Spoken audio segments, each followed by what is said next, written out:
Good day to you, and it's a final good day to you as we wrap up our course, Intro to Mass Media, with our final class today, Friday, with the due dates tomorrow of Saturday at 1 o'clock for your final RSC post, unless you've already done it, and your final quiz, Quiz 15. I really hope that you've had an interesting time in this course learning about a subject that you already were an expert in, mass media, that you now consider yourself to be a super expert in, even though you're only a freshman or sophomore, if that's your status. You know, when I was younger, I used to face a lot of decisions as a young father along with my wife about what kinds of television we wanted our kids to watch. Especially in those years where we really were looking for some relief time on our own, some time to spend just my wife and I. You know, raising kids is a very full-time job. Just a few moments, the allure of putting our kids in front of a TV set is very strong, and yet the influences by TV on young people are something that most people who are parents fear, especially when it comes to subjects like drugs, sex, and violence. We were no different as parents, and we had our kids in front of the television set, but I also started to have other ethical concerns. I started to have ethical concerns, not necessarily along drugs, violence, and sex, but along the lines of an unreal world being presented through Disney, and later through shows that they were watching on the Cartoon Network, which portrayed a squeaky clean world that I knew was not a world that my kids would be prepared for if they didn't experience some of the grit. So I personally started to lean towards letting them have their own choices in watching television, but to try and limit the amount of time that they were using TV for. I don't know whether it worked. All parents have different approaches. All parents have different values. Even within a family, you can have two people who have different values when it comes to raising their kids with TV, but these are values that people should consider because they are all about ethics and about the ethics of how to use and how to create media. And that's what we're talking about here. In our final chapter, we're taking on media ethics, chapter 15. It's a subject there's no right or wrong answer to when it comes to raising important questions. It's a subject that each person has to determine individually. And actually that brings up the difference that we need to make between ethics and morals. Ethics and morals are often confused as the same thing. They are not. Morals are a religious or a philosophical code that may not be rational. It may or may not be rational. Like people who are religious, they wouldn't call themselves rational. That's why they say they have faith, right? But people who are not religious, they would say that if you believe in God, it's not rational. You know, you can have that debate on your own. The point is that is a moral. An ethic or ethics is a body of study about the rational way to do what is good for society. And this body of study goes way back, at the very least, to the ancient Greeks. And most of the people who have written on ethics in the area of media ethics are in fact philosophers. So if you're a person who is inclined towards philosophers, this final class might just be for you. We can say that in the United States, we do have a particular ethical value system that is present because of the morals that are present in the ethical value system. And the ethical value system is a Judeo-Christian value system, which is a combination of Jewish and Roman Catholic religious ideology. That's what it's about. And it basically says that we believe in things like less sex on television, as far as showing it explicitly, is better than more sex because of this Judeo-Christian, or what some might call Puritan value system. So we can just say that making the United States unique in some ways is that moral system, the religious moral system that undergirds the overall ethical value system that we have. Anyway, let's get to some of these philosophers. Let's bring up the first one, my own personal hero. He's a hero because he's also the founder of the field of communication. He is Aristotle. And he has this ethical system that he calls the golden mean. The golden mean. Aristotle, living in 350 BC, before Christ, Aristotle, interesting person. He was the son of Plato, a really important philosopher to the entire history of the world. He was not the son, he was the student of Plato. Plato was his teacher. And then also Plato had a famous teacher, and his teacher was Socrates. Socrates, the person who developed many of the questions that we have about being loyal to a state, to the state of Greece in his case. So we have Socrates, who taught Plato, who taught Aristotle, and then Aristotle taught Alexander the Great. Alexander, who became a great military commander and went all over the known world at that time. They didn't know about the North American continent, but Aristotle conquered the known world at that time. So a little bit of background for you on Aristotle, who was the son of a doctor.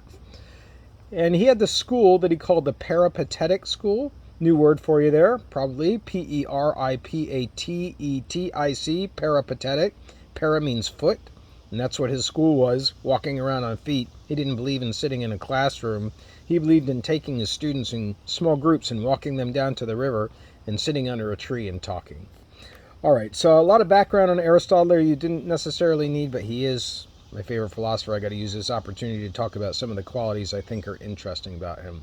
So his golden mean, let's return to that now. Golden mean is all about striking a balance between excesses. Striking a balance between excesses. And within the decision-making process about striking the balance, the character of a person matters very much. Character is very, very much a part of the process. If you have good character, you're going to, generally speaking, be making decisions according to a golden mean.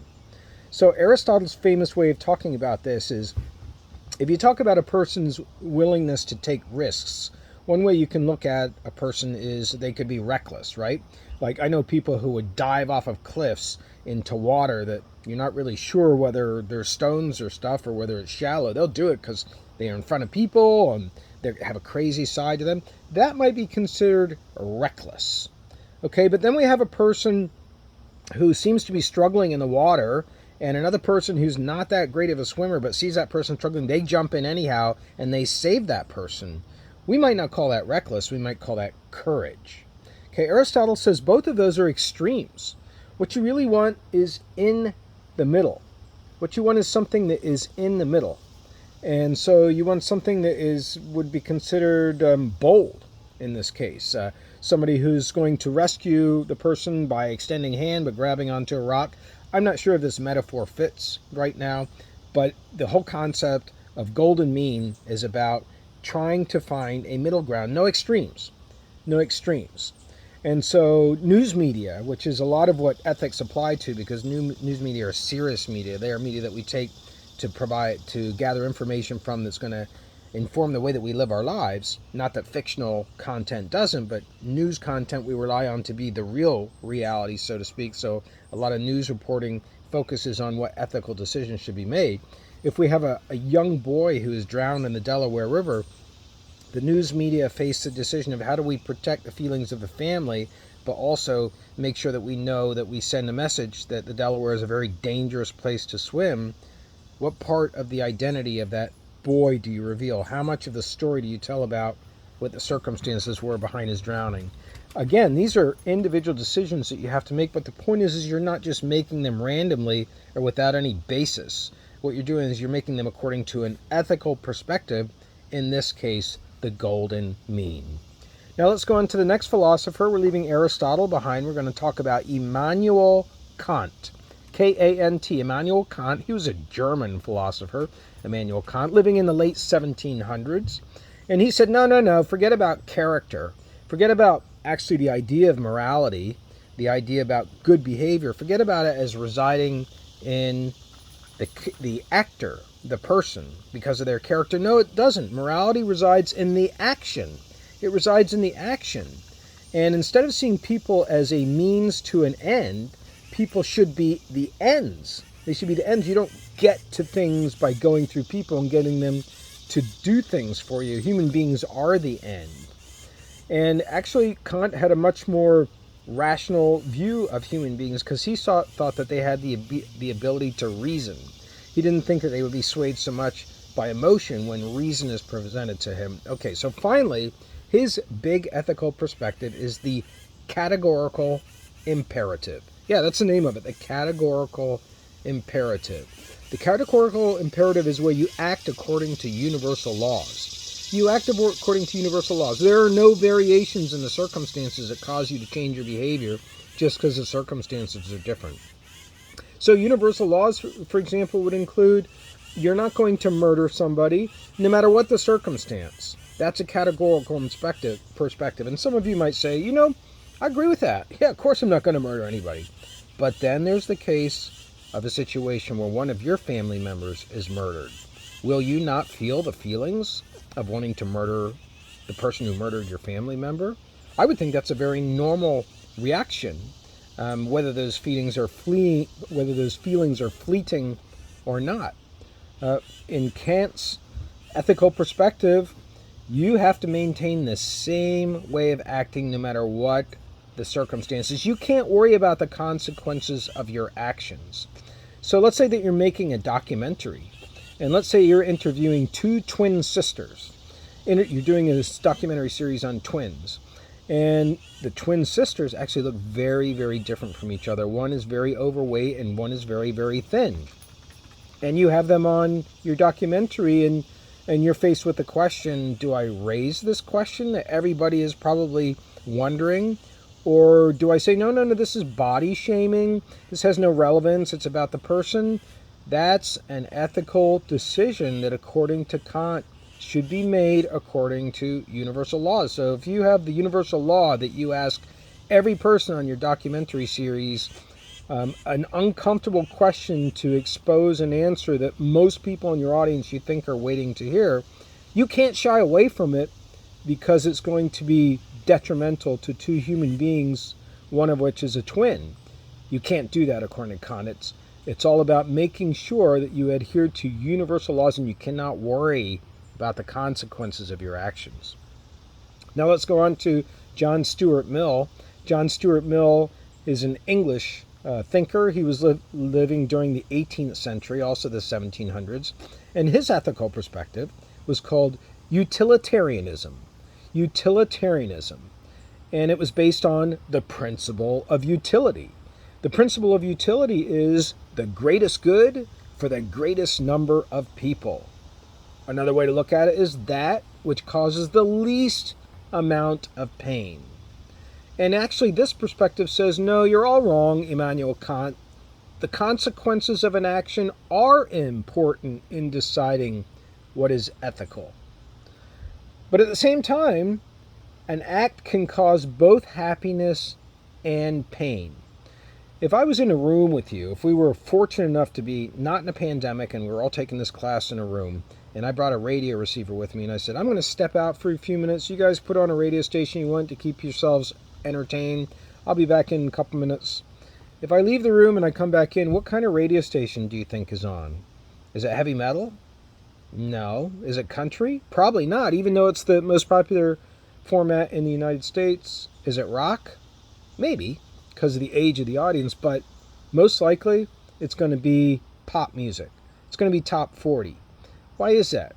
That's because top 40 is the least objectionable form of media content to the greatest number of people. It's the content that most people will be willing to accept, even though it's watered down, right? And therein lies an ethical problem that kind of speaks to television in its prime time. That a lot of what is on TV is on there because it's popular, not necessarily because it's good. I mean, sure, it makes people laugh. It makes people forget their problems. They watch a sitcom with a laugh track telling them when to laugh. Thank you very much. I Love Lucy. That's a show that gave us that. But is that content really doing anything for people in terms of expanding their vocabularies, in terms of causing them to try new things, and causing them even to get up off the couch? Probably not. So there's a lot of criticism that goes along with an ethical perspective that says you're really looking for the greatest value for the greatest number of people, because sometimes you can't try to provide value for everybody. It has to be for a smaller group.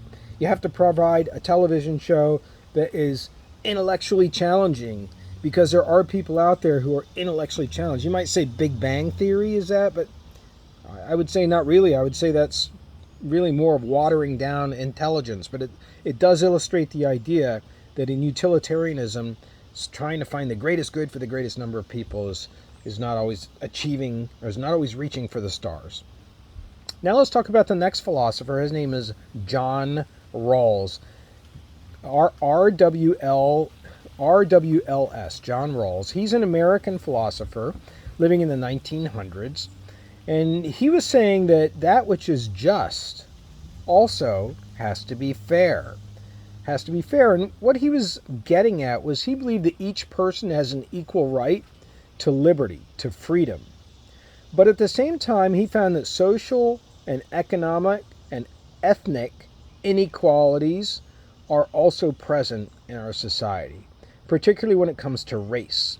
So he came up with this ethical perspective that he called the veil of ignorance.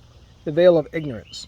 And what the veil of ignorance is when you approach people, you're supposed to be having an imaginary veil covering their face so that you can't see who they are, at least from visual appearance.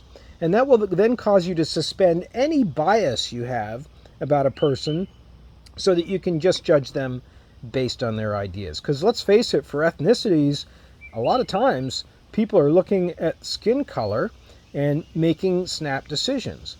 I mean, I've talked to so many black males that say one of the worst experiences they can have is to get on an elevator and they're the only black male, because people on the elevator are afraid automatically because of the disservice that's been done to African Americans and the way they've been portrayed in the media over the years.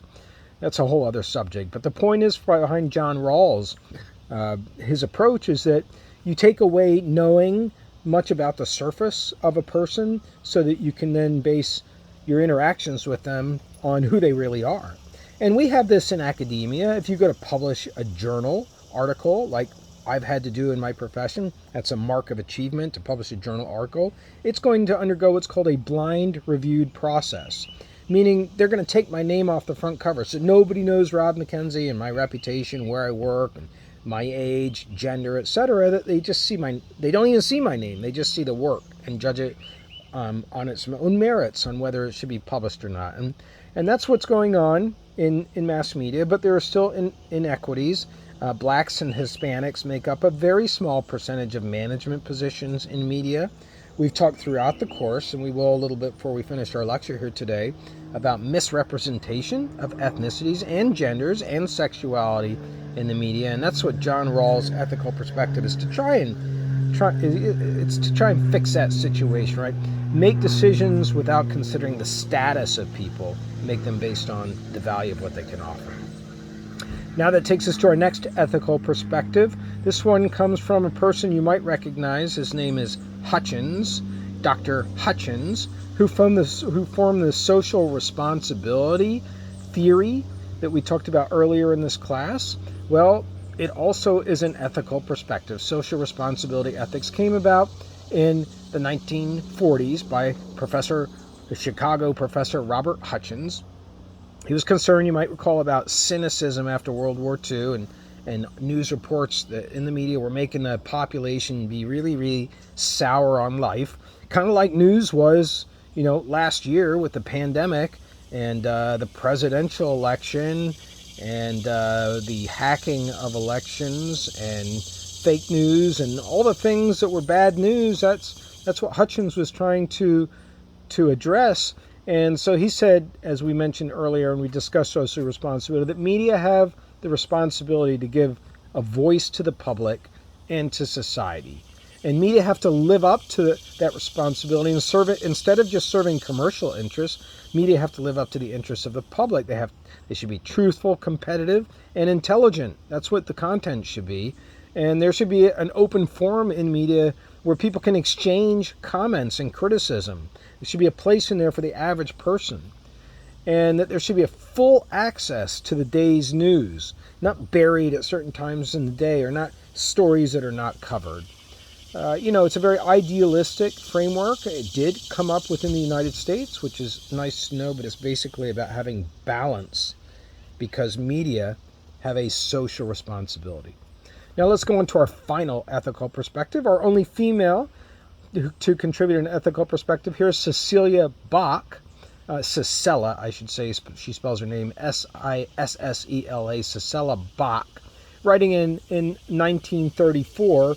And her ethical perspective is just simply called the Bach model. B-O-K is how she spells her last name, Bach model.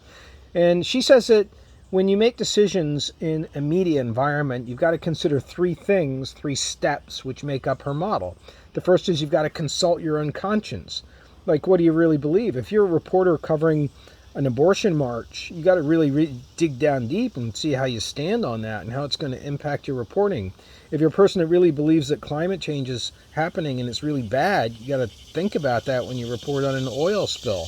You got to consult your conscience. And then secondly, as a step, you have to seek alternatives.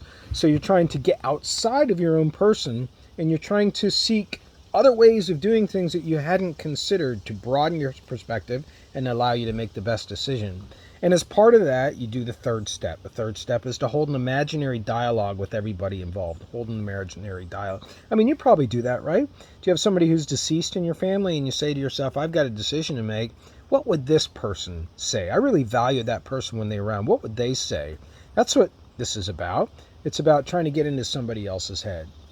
And so if you're a reporter and you've been sent out on an assignment to cover a homeless person who's been arrested for public drunkenness, and you are a person that feels that nobody should be homeless, if you're on the streets, it's by your own choices, let's just say you think like that, what happens when you go out to cover a homeless person? Are you going to be able to be open to the fact that they may have a mental illness? Are you going to be open to the fact that they may be a war veteran? Are you going to be open to the fact that they may be a sexual abuse survivor? Are these things? That's what Cecilia Block is trying to get us to do. Now let's move on to certain subjects that revolve around ethical frameworks as these subjects are presented by media. The first one is truthfulness in the news. And of course we want the truth in news. I mean, fake news, that term that became really popular in the last couple of years, it threatens the integrity of the news. It gets people cynical. They don't want to believe.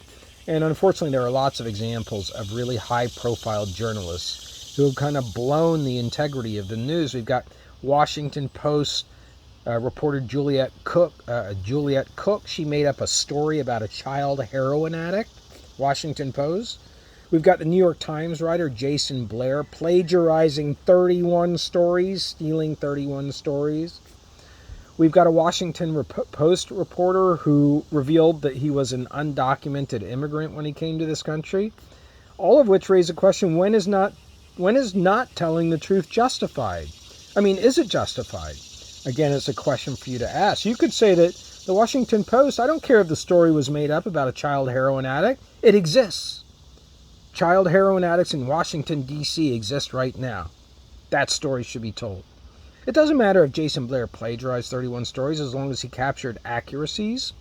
It doesn't matter if the Washington Post reporter was an undocumented immigrant, because if they had revealed that, they would have never become a reporter for the Washington Post providing us with news that helps uncover problems in our society. That person would be living in the country that they came from. So those are questions for you to answer, not easy questions. When is telling the truth justified and when is it not?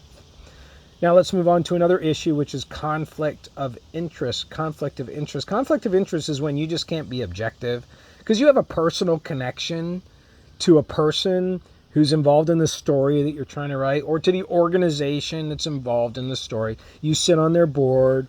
You're a coach for the soccer team where there's another son of another parent who's the basis of the story. Let's face it, conflict of interests are all around us. I mean, I'm on the Shade Tree Commission here. That's a commission at East Stroudsburg. It's a borough position, a borough commission, and I have a borough position on it where we're trying to plant trees. Of course, I'm going to be biased if a homeowner wants to take down a tree that they say is a nuisance. I don't want to see a tree taken down. I have a conflict of interest. That's something I have to sort through when we get requests on the commission. And I have actually, just for the record, voted to take some trees down that were unhealthy or diseased. At any rate, that's what conflict of interest is about. And at least a lot of times it's not actually does conflict of interest take place. It's is there the appearance of a conflict of interest? So Jeff Bezos, he owns the Washington Post. Amazon owning a news outlet. Is that a conflict of interest? I mean, we have to ask that question, be vigilant about it. Now let's go on to photographs. Photographs are a big source of ethical discussions in media because photos are very powerful. I mean, you can see a photo of a person who's been victimized by violence that can stick in your mind for days. Seeing a photo of a child with a certain look that a child has in their face. Entertainers who look out of shape. Politicians looking mean or crazy. Any images of war. These are all speaking to the power of photos. And photos are at the heart of many ethical decisions. For a while here, the Pocono Record, a local newspaper, used to run a front page story of a big black bear that had been killed on the first day of hunting season. I found that incredibly offensive, but many hunters found that incredibly inspiring. The photo inspires a lot of different feelings. Unfortunately, the photo is prone to manipulation. You can change the size, the shape, and the color very easily, and you can do that on your phones, and many of you do that every single day. And people do want to present their best selves. That's what happens in photographs. So they get cropped. They get blackened and whitened. They get color enhanced. They get cropped. People are shot from the waist up so it doesn't show how heavy they really are. They get shot multiple times from different angles until the very first perfect pose takes place. So you know about all this, right? Because you use social media and the internet. And even if you don't, you know what I'm talking about. So the question really is, how much manipulation is too much? Is it okay to take away a couple wrinkles on a celebrity on a magazine?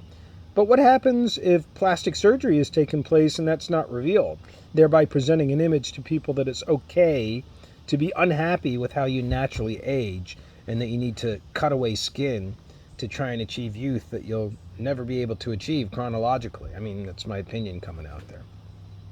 All right, let's go on now to mistakes and consequences. We know in news that all reporters make mistakes. They all do. It's part and parcel of the learning curve, and also the function of having the clock ticking all the time and you're in a rush to make it to deadline. This happens all the time. So one of the questions that comes up is when and how do you apologize? Whenever somebody is offended? Again, it's a tough question to ask. The Portland Press, a newspaper in Maine, ran a story on Ramadan, the Muslim holiday, and they offended a lot of Muslims. So then they ran an apology, but the apology made it worse because it associated peaceful Muslim protesters with 9/11 terrorists, the way that the story was read. So the question really has to become, doesn't it, only when the mistake is serious enough? And is there more apologizing that goes on in print media than broadcast media? Because in print media and web media, it's there forever. You can't get it down, right? But in broadcast media, TV broadcast, it's gone the next day. Nobody has it except for the station on some flash drive, for the most part. Although some broadcasts are preserved out there. So again, we're not providing any answers here. We're raising questions, and the questions are, when do you apologize for a mistake? Because mistakes happen all the time. Now let's move to the question of, how do you enforce ethics in media? How do you enforce ethics? Well, there's at least two ways we're going to talk about. One is through a position that many of you may not know about. It's called the Ombudsman. The Ombudsman is a person who's usually employed by a media organization, though they can also be volunteer. And they're supposed to be the representative for the readers and for the news employee. So if readers get attacked by a news organization, there are two neighbors having a dispute over a trench in their yard, and they get into a big fight, and they start to do things to each other. They end up vandalizing each other's cars. But one of the people who was identified in the story was just visiting one of the relatives, yet they were written about in the story. The Ombudsman is a person that can represent that person, can go to the newspaper, can go to the radio station, go to the TV station, go to the website and say, listen, you need to print a retraction of what you said here. I'm representing this person. The Ombudsman can work for the organization or can be a separate outside person. Sometimes the Ombudsman actually has their own column or their own editorial that they run, so they provide a role model of what an ethical person is. That's one way to enforce ethics. A second way, which is more common in media, is that media professionals follow a code of ethics, an actual codified document called a code of ethics. The Society of Professional Journalists probably has the most important and famous code of ethics, has a lot of different codes in it. I'm just going to mention three. One of them is to seek truth and report it as fully as possible. I like that because it's saying don't just do a half-ass effort. Don't just try a little. You have to keep going until you get it. Seek truth and report it as fully as possible. Secondly, act independently. Don't act based on what your editor tells you. Don't act based on what your wife or your husband tells you, or your son or your daughter, or your neighbor, or the person that you know from the golf course. Act independently. And thirdly, minimize harm. Always keep in mind that you're writing stories that are going to affect human beings. Try to minimize the harm of that. That takes us now to our three final subjects, the first of which is ethics and persuasion. Ethics and persuasion. We know that in mass media, many of the messages that we see are trying to persuade us. I mean, advertisers are at us all day long for that. But there are lots of other media messages that are trying to, the very act of putting a television show on the air or a website on the internet is trying to persuade you to go to it. Persuasion takes place all over the place. After World War II, there was a need to try and persuade the public using the new medium of television to try and change things for the better. So this organization was formed called the Ad Council. The Ad Council, formed during World War II, is designed to build support for the wartime, and that's at least what it originally was for, so to try to get people to buy bonds, U.S. bonds. Later, it got involved in things like Just Say No to Drugs, and this is your brain on drugs. That's a commercial that I remember well from the 1980s where they had an egg frying in a pan. I can just tell you, my friends and I just thought that was silly. That was a silly way to try and persuade people not to use drugs. I don't know if you've seen that ad. It's kind of a vintage ad now. But the Ad Council is involved in those kinds of persuasive efforts. We know that persuasion takes place in the media, and sometimes the persuasion is held to very high standards. For example, prescription drugs, very high standards about what they can claim, although the ads come at us so fast and with very small text at the bottom, it's really tough to know if the proportion of what is really safe about the drug is being represented in proportion with what is dangerous about the drug. But they have high standards. When it comes to products in general, though, it's really, really tough to apply standards. If somebody claims that they have the best smelling perfume, how do you say that's not true? How do you say it's individual? So that's a decision that the consumer has to arrive at, truthfulness in news. Now let's go to ethics in public relations. We had a whole class on PR. PR does have, ironically, an image problem. PR has an image problem. Think about that. People think that PR comes along to clean up messes, to clean up people's bad reputations. And so the PRSA, Public Relations Society of America, which, by the way, we have a student chapter in our department, the Public Relations Student Society of America. It's an incorporated firm, actually. It runs itself. It's got student officers. They bring in guest speakers from Philadelphia and New York City. They bring in alumni who graduated from our program and who are now working in public relations fields. That's what this organization does. The PRSA, the larger national organization, they established their own code of ethics in 1954, their own code of ethics to make sure that PR firms are being perceived as ethical. And the main question that PR firms have to serve is they have to answer is, who are you serving, PR firm? Are you serving the client or the public? Is your job to come in and convince the public that their water is safe to drink? There's a whole section of the book that talks about the Flint water fiasco. If you want to, hopefully you're going to be reading about that. Is that your job? So that the company can survive? That is the company that's providing water? Well, that wouldn't be a company. That'd be the government of Flint. Or is your job to say, no, I can't take this assignment. This assignment is unethical. People need to know that their water is poisoned. That's a decision that is at the basis of how public relations need to approach their craft. And now we go to our final topic for today, which is media and representation. It's a subject that we've already talked about in some depth in this class. And basically the question here is, do we see people in places on the media who look like people we know and places we know? Or are they much better than the average sample of places and people we know? Are people better looking? Are houses cleaner? Are landscapes more captivating than in real life? So that's one question. Another question is when it comes to race. We know that blacks, Latinos, Asians have had to fight for equal portrayal in media content, especially television content, and not just getting airtime in the content, but also the kinds of people they are portrayed. That's something that continues to be an issue on media. So there you have it. A lot of dimensions having to do with ethics, none of which can be summed up with a right or wrong answer. Ethics are individual. They are influenced by people's individual morals. And hopefully now that you've had this particular instructor video, your ethics are influenced by the great ethical thinkers of our time and times before. Have a great day.